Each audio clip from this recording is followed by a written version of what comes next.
Support for our podcast comes from Symphony 3, which has announced exciting news. It's launched its innovative Smart Glue platform on the AWS marketplace. That makes the secure and affordable integration solution accessible to government agencies worldwide. The platform includes over 50 pre-built connectors specifically designed for public sector systems, government APIs, enterprise solutions and AWS services to transform citizen experiences by breaking down data silos. Smart Glue delivers operational excellence for local governments through cost reduction, process optimization, improved decision-making and scalable architecture, all while maintaining comprehensive security and compliance standards required by public sector organisations. Get in touch to see how Symphony 3's expanded team and solutions can support your goals. Head to symphony3.com to find out more.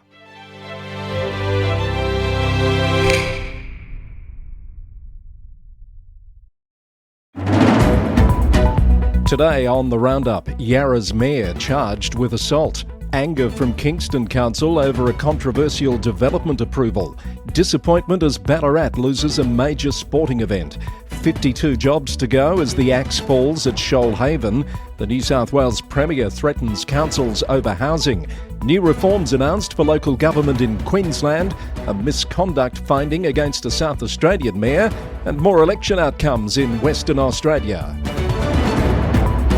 Hello, I'm Chris Eddy, back with more news from and about councils across Australia and beyond. Also today, the general principle that the Minister has put forward for this is that they want the first time the councillors consider the matter to be in the public realm at the same time as the public, with the same information as the public. I see that it's going to create some real challenges for us. An interim CEO's views on new reforms set to shake up council meeting practices in New South Wales. Mark Dupe is my guest later on Roundup Extra. The Local Government News Roundup is brought to you by the Victorian Local Governance Association, your councillor support network, with support from Symphony 3, simple, connected customer experiences. Welcome along to the Wednesday edition of the Roundup. Yarra City Council's Mayor Stephen Jolly has been charged with assault following an incident at his local government election after-party in November last year. Police confirmed the charge on Tuesday night after a formal complaint was lodged in August. No injuries were reported from the alleged assault. The incident occurred when masked gate crashers allegedly disrupted the celebrations. Mayor Jolly has strongly disputed the charge, calling it nonsense and vowing to plead not guilty when the matter comes before Melbourne Magistrates Court next March. He says he'll continue serving in his role as Mayor of Yarra City Council in the meantime. Councillor Jolly has linked the intruders to a separate alleged attack on him at a public housing rally in 2023, suggesting a connection between the incidents. The Victorian Government has approved a controversial development of 941 homes on the former Kingswood Golf Course in Dingley Village, despite overwhelming community opposition and environmental concerns. Kingston City Council says it's outraged by the decision, as are local residents. The decision was announced late Friday afternoon, and the council says it prioritises developer interests over community well-being and ignores serious flooding risks. The council is now demanding binding infrastructure contributions to support the thousands of new residents and mitigate the development's impact on roads, schools and community services. The cancellation of the 2026 Jayco Herald Sun Tour has been met with disappointment by the city of Ballarat. It was to be the first time the cycling event would be based in a single city. Mayor Tracy Hargrave said challenging economic conditions had made securing corporate sponsorship difficult, along with reduced brand awareness following a 4-year hiatus since the last tour. Despite the disappointment, council officials remain confident they can secure another major event for the late January, early February timeframe, given Ballarat's strong reputation for hosting cultural and sporting events. Hobsons Bay City Council is joining forces with other coastal municipalities to lobby the Victorian Government for funding to maintain paid lifeguard services at local beaches this summer. Lifesaving Victoria has requested more than $88,000 from the council to cover lifeguard costs, a service previously funded through state government grants. Mayor Daria Callender says the financial burden shouldn't fall on individual councils, arguing that beaches serve visitors from across the state and water safety is a state responsibility. Berrigan Shire Council has admitted to accidentally publishing a confidential tender report on its website over the weekend, exposing commercial pricing and assessment information ahead of a scheduled council meeting. The document was removed as soon as the error was discovered, with all affected parties notified, and an internal review is now underway. The council insists the integrity of the procurement process remains intact and no personal data was compromised in the breach. Wyndham City Council has reaffirmed its opposition to a developer's plan to build houses on a Truganina site originally designated for a primary school, according to the Star Weekly. At a planning committee meeting on the 14th of October, councillors voted to maintain their refusal to grant a permit for residential development on the site, arguing the community needs the school despite the state government opening an alternative facility 400 metres away. Council will inform VCAT it does not have authority to settle the matter at an upcoming compulsory hearing, with councillors warning that approving the permit could set a dangerous precedent for developers. And the City of Greater Geelong is implementing new safety measures at Eastern Beach following a review that identified the precinct as a drowning black spot, with 50 fatalities in the municipality between 2004 and 2024. The changes include permanently decommissioning all 4 diving boards due to ongoing safety risks, strengthening the central pontoon and diving tower structures, and adjusting lifeguard supervision hours throughout the year. Rounding up more Victorian council briefs, East Gippsland Shire says it's dramatically improved its planning approval times, cutting the median processing period from 84 days to just 43 in the September quarter. The council now approves 81% of permits within the legislated 60-day timeframe, up from 52% last year. Manningham has reached a significant environmental milestone, with 1 in 4 homes now fitted with rooftop solar panels. The uptake has been strongest in suburbs like Templestowe Lower and Park Orchards, which saw installation rates surge by nearly 60% last year. And Yarra City Council has unanimously adopted a new collection policy to guide the management of its art and heritage collection of over 1,000 items. The policy outlines principles for acquisition, conservation and accessibility of the collection, which includes civic art and public art items, reflecting the cultural and historical context of the City of Yarra. It's the midweek edition of the Local Government News Roundup, recorded on Wednesday the 22nd of October 2025. Good to have you listening, and thank you to the Victorian Local Governance Association for its ongoing support for the podcast. The annual councillor census is now underway. All Victorian councillors will have received a link to complete the census on a confidential and anonymous basis, and you have until the end of the month to have your say on the issues that impact on your ability to be an effective local community representative.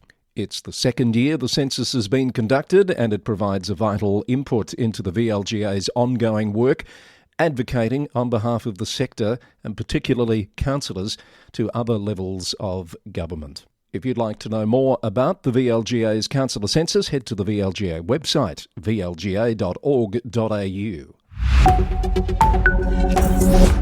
Headlining our New South Wales report today, Shoalhaven City Council is back in the news. It's confirmed a major staff restructure will proceed from next Monday, with 52 positions to be disestablished as part of cost-cutting measures. CEO Andrew Constance described the decision as tough but necessary for the council's long-term financial stability, following earlier changes in December 2024 that reduced directorates from 6 to 4. Mayor Patricia White said the restructure was essential to get the council's finances back in the black, despite the difficult impact on dedicated staff members. New South Wales Premier Chris Minns says the state's housing crisis is at the heart of nearly every major policy problem, from industrial relations and skilled labour shortages to cost of living pressures, according to the Daily Telegraph. In his strongest comments on the issue to date, the Premier has reminded councils that local government is merely an act of state parliament, and the government will override opposition to housing developments, citing plans to proceed with 10,000 homes in Wallara, despite that council's unanimous opposition. The state completed just 42,411 homes in the 24-25 financial year, down 33% from 2019-20, as it struggles to meet its target of 377,000 new homes by 2029. And Hills Shire Council is calling on the New South Wales Government to visit the region and provide urgent infrastructure funding as it faces a target of building 23,300 new homes within 5 years. The council says this represents a 35% increase in housing stock that is unfeasible without investment in essential infrastructure. Mayor Michelle Byrne says the area is already experiencing an infrastructure deficit, according to the Daily Telegraph. It reported that a petition signed by more than 20,000 residents has triggered a Legislative Assembly debate, with local MPs arguing the Hills has done more than its fair share of housing delivery over 30 years. The City of Sydney Council and Lord Mayor Clover Moore have come under fire after 50 childcare workers missed out on a federal pay increase worth $160 per week because the council failed to apply for the available grant funding. The workers, who operate 10 centres across Sydney and are among the council's lowest paid staff, despite requiring formal qualifications, were left behind while 51 other New South Wales councils accepted the funding. Sydney, Ku-ring-gai and Bayside are reportedly the only councils that declined to apply for the wage boost. A City of Sydney spokesperson told the Daily Telegraph that the council had decided not to apply for the grant because the workers were already earning well above the proposed increases flagged by the federal government. It's been revealed that Parramatta Council has spent $11.7 million in legal fees since 2022. That's according to information tabled in the council's business papers and reported by the Daily Telegraph. The highest expenditure was in the 2022-23 financial year at $4.9 million. A portion of the expenses were used in the council's legal battle against Councillor Kelly Darley, who won a Supreme Court case in August after her censure for criticising the council's $1.1 million deal with the Parramatta Eels was quashed. Yarra Council has appointed Mark Ferguson as its new general manager following a 6-month acting stint in the role. Mr Ferguson has previously led councils including Coffs Harbour and Northern Beaches. The mayor praised him for bringing the council together and delivering a clear path for achieving its goals. Walgett Shire Council has reduced operating hours at the town's swimming pool following a physical assault on a lifeguard and verbal abuse of other staff members.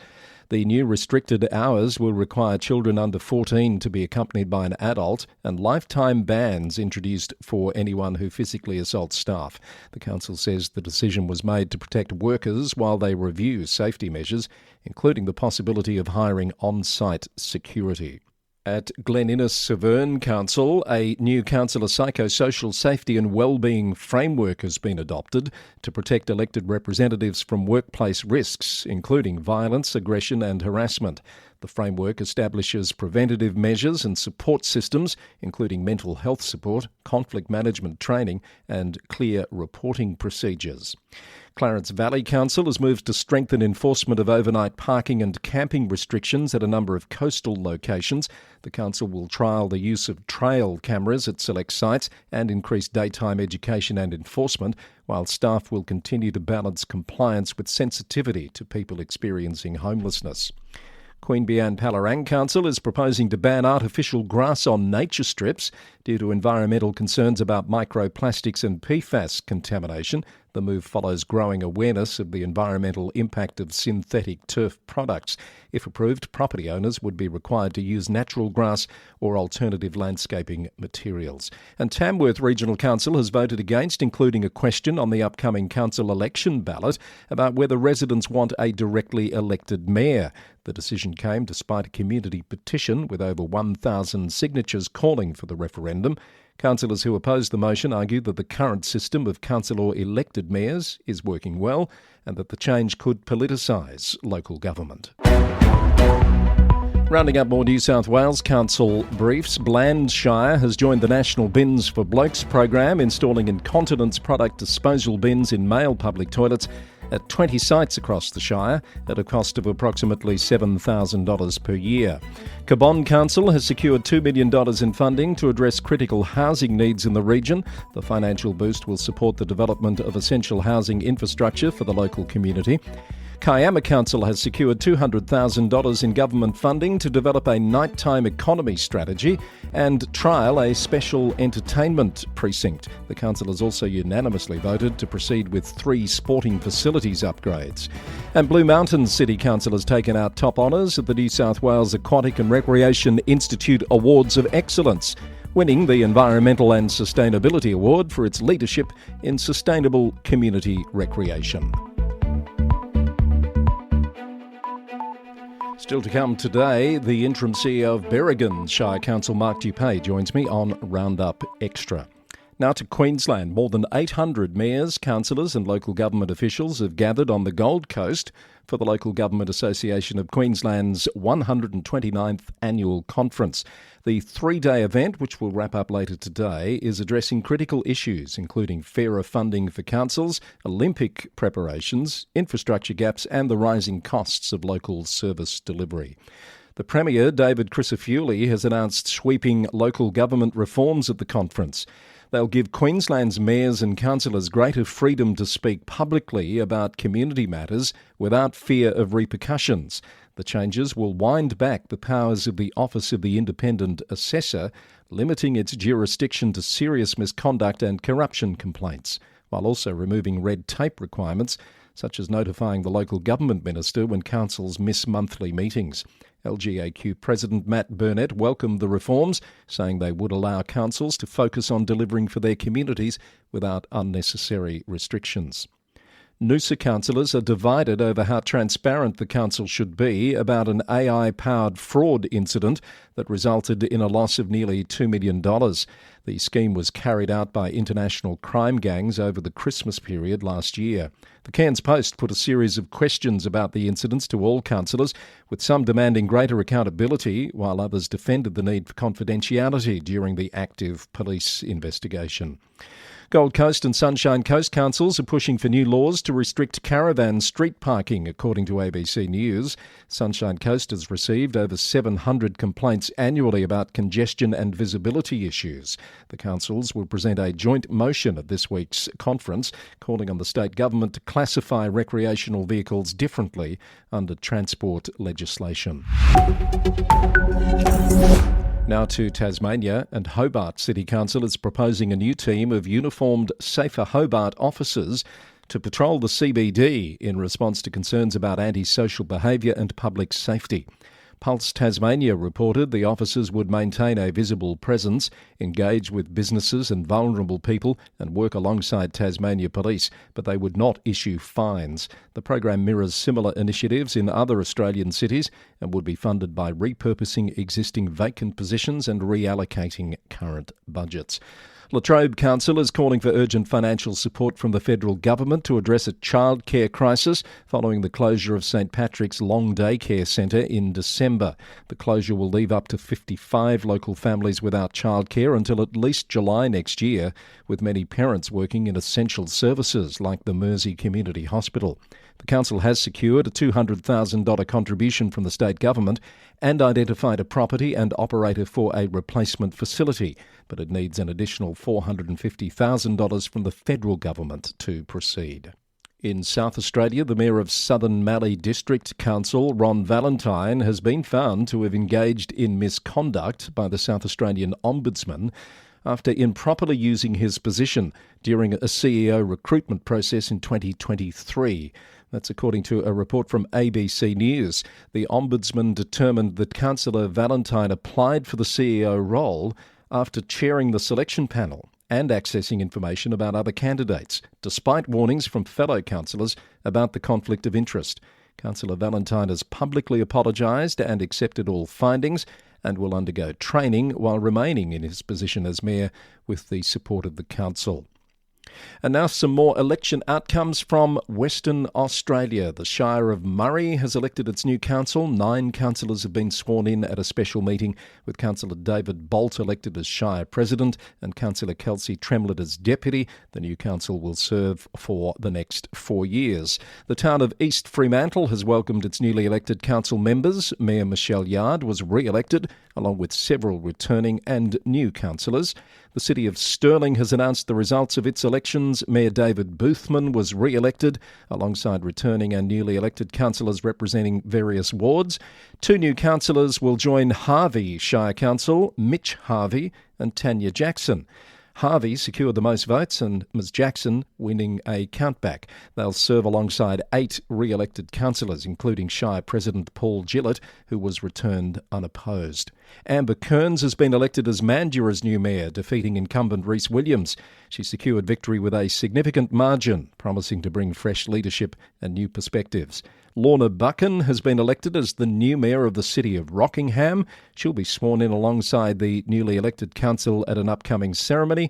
Daniel Kingston has been elected as mayor of Joondalup. He'll be joined by 2 new councillors, Sophie Dwyer and Tom McLean. There are 2 new faces and 4 re-elected councillors at the city of Melville. They were being sworn in yesterday, and the council was expected also to elect a deputy mayor at that meeting. 3 candidates have been elected to the Shire of Katanning, including Shire President Christy Dupreel, who retained her seat by a landslide, according to the Great Southern Herald. Former councillor Danny McGrath and newcomer Gemma Lee Trelove will join her on the council, which saw a 42% turnout. And at Kalgoorlie, 5 councillors have been sworn in, 3 re-elected councillors and 2 new faces. Terence Winner was elected as Deputy Mayor. He'll take over from Councillor Kirsty Della. The council will have its first ordinary meeting next Monday.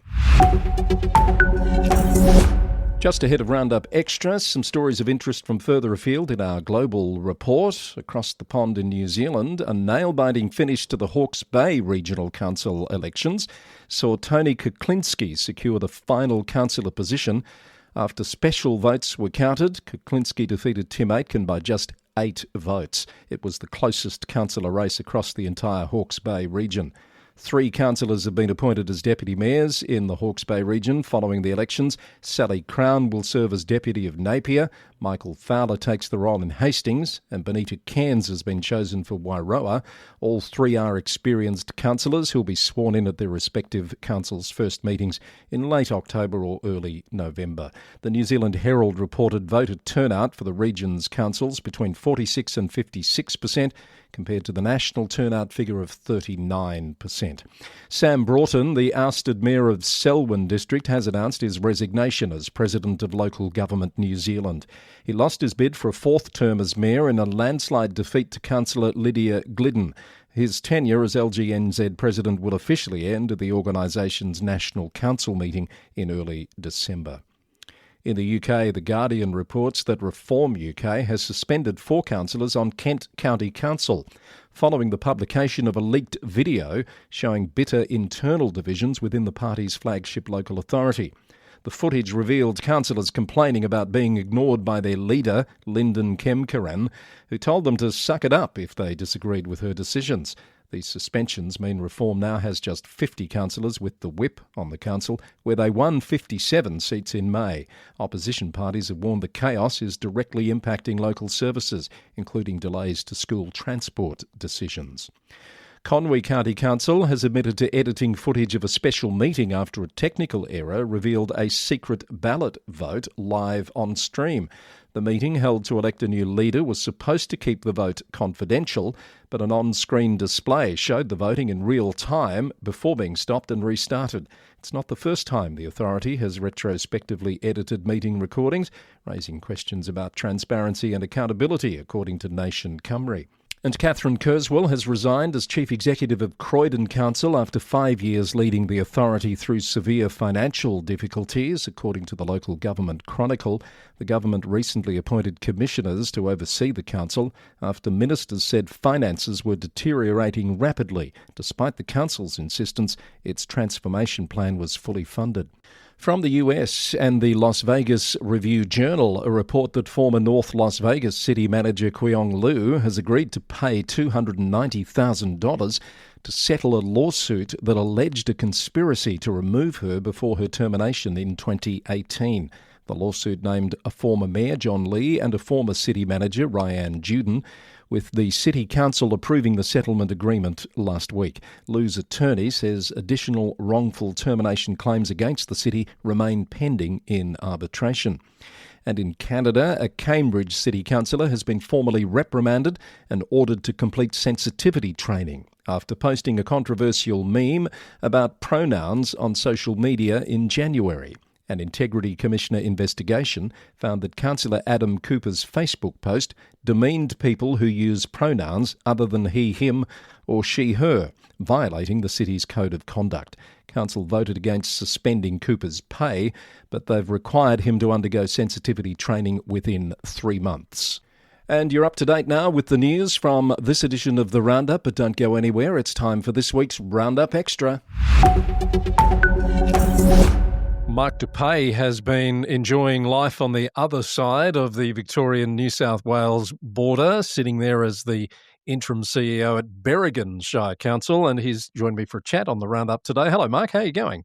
I'm very well, thank you, Chris, and thank you for inviting me on today. Good to see you and to talk to you since you left your permanent role at Ball, which has been filled, by the way. You'd be happy to see that resolved after some time. Well, very much so. I think it'll be great for the team and the organisation, and I'm sure she'll do an excellent job. Yes, I'm sure. You know, last time I spoke to you, you were looking to play a bit of golf and just take it easy and maybe do a bit of, consulting type work back to the sector, but you've found yourself running another council. Tell us how you've ended up at Berrigan. Berrigan were in the market for an interim CEO, and I do have some connections up here, and they approached me to say, would you like to put in an application? So I did and had a discussion with the council, and I think we got along quite well, and so therefore I came in originally for 3 to 4 months, and unfortunately the recruitment process hasn't produced the outcome that council was after. So I said at the time that if you needed me for longer, I would stay, and I am. So they just recently reappointed me, as you know, till really probably March or April of next year. So, yeah, very much enjoying it, Chris, and not getting to play as much golf as I'd like, but there's very much a strong recruitment drive to get me in the local bowls team. Is that right? Okay. Yes. So let's just talk a bit about that recruitment process, particularly, I guess, the challenges that small rural shires like Berrigan have in attracting the calibre of applicant that they'd like to see.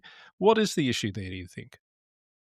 I think one of the challenges for a shire like Berrigan, and indeed there's a number of them along the Murray, is there's the tyranny of distance, Chris. We're 7 hours from Sydney, which is obviously the capital of New South Wales, and we are in New South Wales. So it's off your catchment area is not necessarily New South Wales. It's going to be predominantly, I would think, Victorians. So therefore, trying to attract Victorians to come up over the border.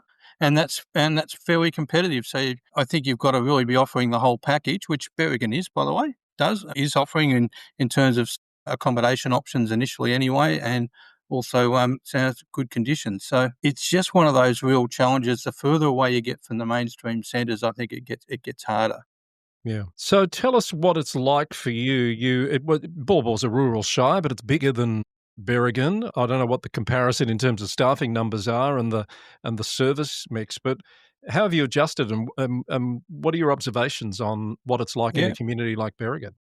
Oh, well, first of all, it's a lot smaller, of course. We're 8,500 people, 4 towns in a rectangle. And in terms of staff, we're 100 FTE compared to 100 FTEs compared to about 300 at Ball, 400 staff all up.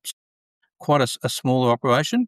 Probably one of the first things that I noticed is that one of the real challenges in organisations the size of ours is you often are very single point sensitive in relation to some of your team. So whereas I might have 2 or 3 people in a communications team, I've only got one. And if that person's away sick, etc., well, it just waits. And often they might have another role as well. They might be multitasking. Very much so. So that is one of the interesting aspects that you learn coming up here. And also I'm learning a whole new language, like New South Wales local government. We deliver the similar services, but here we do water and we do sewer as well, which is I'm still coming to grips with that in terms of how that works from a funding point of view. And the terminologies are a bit different. We don't have governance rules. We have codes of meeting practice. Our regional organisations are generally called joint organisations. And so therefore something like a One Gippsland, for example, which I used to be part of, would be subject to the provisions of the joint organisations of legislation. So you have to produce a balance sheet and have your accounts audited. You have to have an audit and risk committee. The legislation's quite stringent for those types of council groupings. Also, too, things like, for example, I think there's the mayoral minute is very different here in New South Wales. It actually is something that the mayor can use at their discretion in a meeting, whereas at Borbor, for example, our mayoral minute at the end of the meeting was really for the mayor to have an opportunity to give some commentary back on what's happening in the community, if we'd had a natural disaster, to thank the teams that have been out, etc. So they're just a few of the little aspects that you've got to learn as you adjust to the new environment.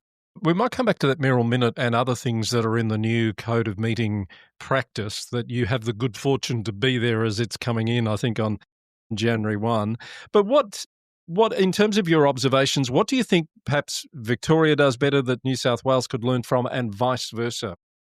Well, I know that Victoria I actually think the standardised code of meeting practice is a good thing.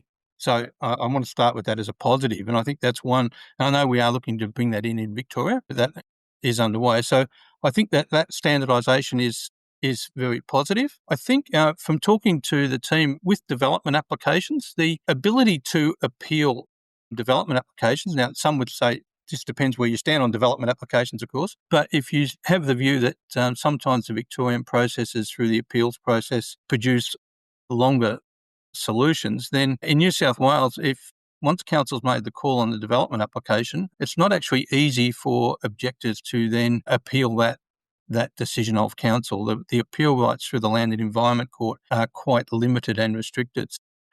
If you're in the camp of says, well, we need to try to get this stuff moving quickly, I would say to you that's a positive. If you think that you're more used to the Victorian position where you obviously everyone gets another go at it through the VCAT process, you would say that is a positive. That would be a negative. But I actually think from an officer point of view, that works quite well. Let's talk about this model code of meeting practice that's coming in, correct me if I'm wrong, on the 1st of January. There's some major changes and there's been quite a bit of media. Now, at the headline level, I believe the minister's talked about the need to deal with transparency concerns in the sector as well as some of the behavioural issues. This gives new tools for dealing with disorder. What's your headline take on this model code and the impact it might have on the sector? I think it's going to have a very significant impact. As a chief executive, I'm in a number of discussion groups on this, and certainly the no briefings aspect, I think, is something which we're really trying to work through. And I did make a few notes for our conversation today because I'm keen to dig into that actually because it touches out a long way. It comes up, yeah. Also, too, one of the other, and you mentioned about transparency and conduct issues, it's also one of the other, from the briefings I've had, the other objective is to remove the CEO from a lot of the political decision-making. So that is also one of the minister's express aims out of this proposed legislation, which, as you say, is coming in. So we've all got to get ready for that. Yeah, we've seen some high-profile cases where CEOs have been caught up in the politics, haven't we? And it probably doesn't help when some councils actually appoint former MPs as their CEOs, which could blur that line as well. Well, correct. So, and probably also for me, and there's some areas like all these sorts of proposals. There's areas that are silent, and it really is one of the aims, I think, is to restrict what's discussed at council to what's on the agenda. So, for example, in our current code of meeting practice, councillors can ask questions without notice. Well, this proposal is really silent on that. So that means, A, we could retain that, possibly waiting for the guidelines to come out, or is it that really it should be through the notice of motion process, which is outlined, I think, in section 3 of this proposal. So there's some of the major changes. Also, probably the final one I'd mention is, I was just talking about planning with development applications. There's specific provisions around that. I think the councillors' voting needs to be recorded, but also that there's only 1 day for a rescission motion to be put in. Wow. Okay. That's one of the specific provisions in this proposed legislation. Specifically in relation to development applications? Yep, only development applications. Okay, so rescission motions can be brought on other matters and they don't have that one-day restriction? Yes. Yeah, Yeah, okay. I think you need 3 councillors to sign the rescission motion. Okay, that's interesting. So just back on the mayoral minute, because that's a concept that's not common in Victoria, other than, as you say, the mayor from the chair generally takes an opportunity to update the meeting on what they've been working on. These mayoral minutes are like formal things that the mayor can bring for a decision of the council, aren't they? And I see one of the reforms is they can do that without any notice at all. It's up to the That's mayor. right. The mayor has the power to determine that this matter should be considered and we need a decision on it now. That's right. It's quite a strong instrument for the mayor to have in their armour, if you like. But I'd probably put to you, Chris, and you've always sat in more council meetings than I have over the years, it would be used, I think, hopefully with great discretion. If a mayor was using that on a regular basis, I think that would seek to, I think, undermine council's overall decision-making. So I don't have a major problem with that as long as it's used, as I said, with discretion. But it certainly is something that I have not seen previously. And have you seen something like that previously in your experience? No, not personally, No. only observing what happens in some other jurisdictions. So I thought that was a really interesting one. Yeah. The briefing session one, this is a massive one and people have very strong views about this and it's come up occasionally in Victoria. Some councils have tried to go down the path of doing that. But from January 1 in New South Wales, councils will not be able to have pre-meeting briefings at all unless they're held in public. No, you can't even hold them in public. You can't even hold a briefing session in public. No, that's the official line. Right. So that creates some quite significant challenges, like the way you would traditionally do a budget, for example. And we need to think through how that might play out and how would we approach that. And we are still waiting for the guidelines to come out, Chris. So a lot of this will be addressed, I think, as the guidelines come out from the New South Wales government. What I would say, though, is the briefing we had was quite specific that if you were doing your new strategic community plan or the equivalent of our council plan, for example, in Victoria, you can consult councillors via what we would call a briefing for that sort of approach. So if you're looking at getting their community feedback on what are the priorities and the areas that they want us to focus on for the next 1, 2, 3 or 4 years, yes, you can do that. But my reading of that would be that you cannot then go and do specific projects. It's more, do we want to put more emphasis into roads than footpaths, to use maybe an example, or pavilions? So it's sounding like that sort of stuff. You might be able to have a strategic workshop working on the longer term vision and plan, but you can't have a pre-meeting briefing on something that the council is going to have to make a decision on in the near future. That's what it's sounding like. That's correct. To me. I imagine the pushback on this, councillors will be saying we're going to be more and more expected to make a decision on something and we haven't actually had time to really consider it before we're asked to vote. Is that what's being said? Yes, that is correct. And when you think of this logically from an administrative point of view, does that mean we'll have, first of all, more deferrals because council will defer? We'll have more questions in council meeting of officers. So officers need to be ready for that. And there's a greater obligation, obviously, for councillors to prepare for meetings. And so, which I'm not saying they don't already, but that will be important. Also, something which is related, that if councillors request information from the general manager or the CEO prior to the matter being considered, the response has to be, one, matter of fact, with little context or political advice, if you like. And number two, must be published for everybody, for the community and for all councillors. Now, most people would do that for all councillors anyway. And, you've probably done that in the past. A councillor asks a question, you distributed that. Number one principle, equity of access to information. Yeah. But certainly it does create some real issues there in relation to, it means we're the only level of government that doesn't have briefings. The state and the federal government, of course, are having them. The general principle that the minister has put forward for this is that I think they want the first time the councillors consider the matter to be in the public realm at the same time as the public, with the same information as the public. So I think that's the broad theme or the objective of this. But I see that it's going to create some real challenges for us. Also, with development applications, that's going to be problematic as well, because it's not the natural place for a lot of councillors, particularly if you've got a complex development application. We had one recently which had 40 conditions on it. Although I believe you can structure it so you could be able to do a public site visit, but I'm not sure how that would work, because I was surprised that was mentioned, that we might be able to do that. But the whole briefing matter, I think, is going to cause some real challenges, and I can see that whilst I can see the obvious benefits from a transparency point of view, it could lead, as I said, to more deferrals and potentially longer meetings, because there's going to be more questions asked in the meetings. Yeah, it's going to be really interesting to see how that plays out in the new year. I notice there's going to be a firm requirement that councils live stream their meeting proceedings and make recordings available. Are there still councils that haven't been doing that, as far as you're aware, mate? Well, I can only assume so. That would be correct. I thought that most people are doing that.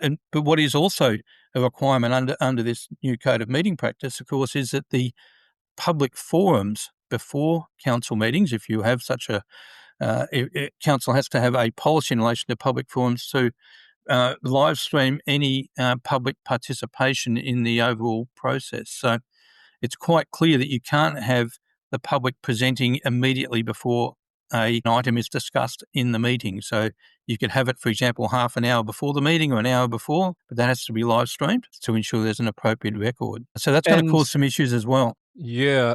And another one that caught my eye, and I think there's been a bit of media on this, is a firm requirement for people to stand when the mayor enters the chamber and to stand when addressing a meeting. Very formal. It's very formal. I think and some, not I, might say it's antiquated, but I believe. I would say that.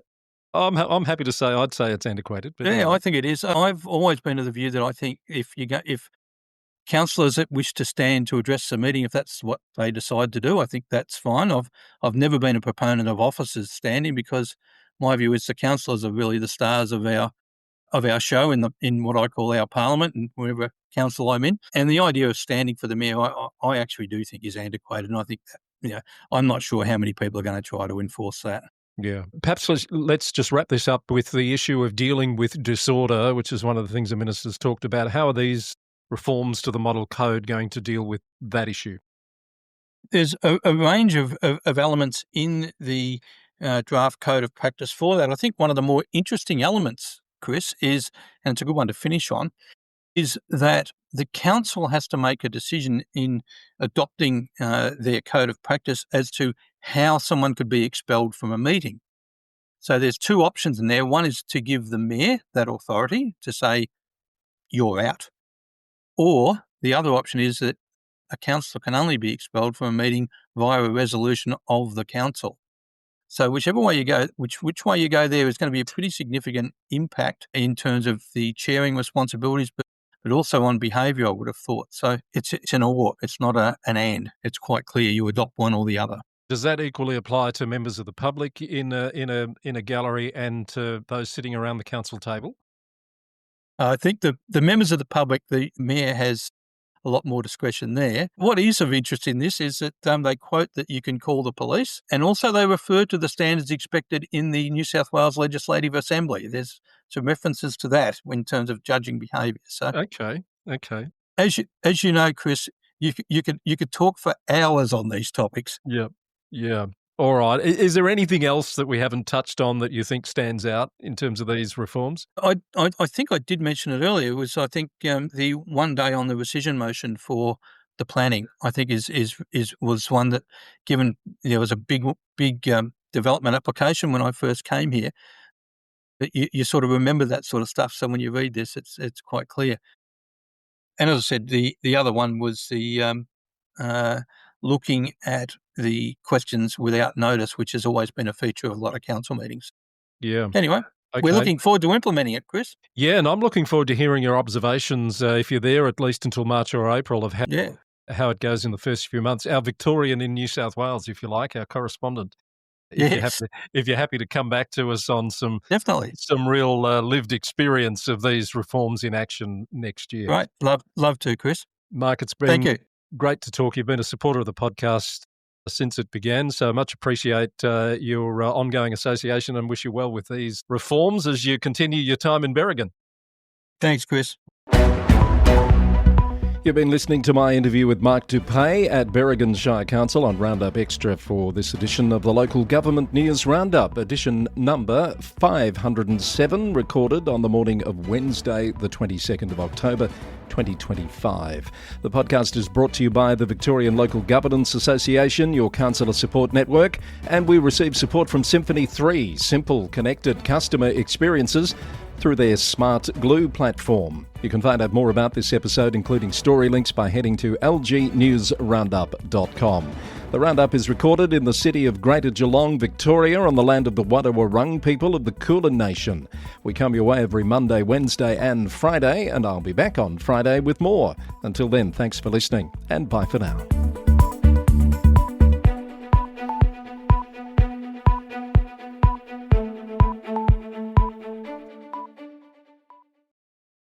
The VLGA's Victorian Councillor Census is back again in 2025.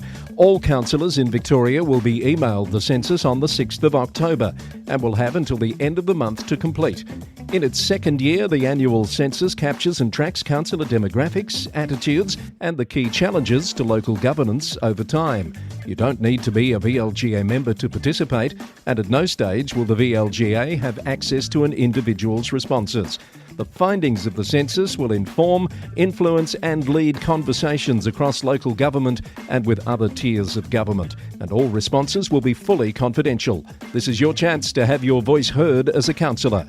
The Councillor Census is part of the VLGA's commitment to support councillors on their journey to be successful community representatives.